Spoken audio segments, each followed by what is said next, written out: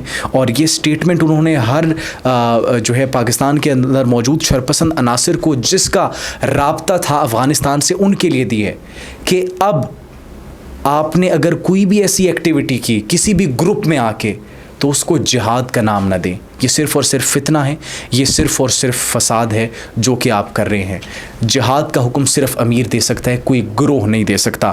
لہٰذا ناظرین, that is a very good step, very good initiative, very good statement, جس کو دفاعی ماہرین کی جانب سے سراہا بھی جا رہا ہے کہ پاکستان کی سالمیت, خود مختاری, پاکستان کے دفاع اور پاکستان کا وہ جو ایک اندرونی مسئلہ تھا اس کو حل کرنے کے لیے کافی حد تک کافی ہے.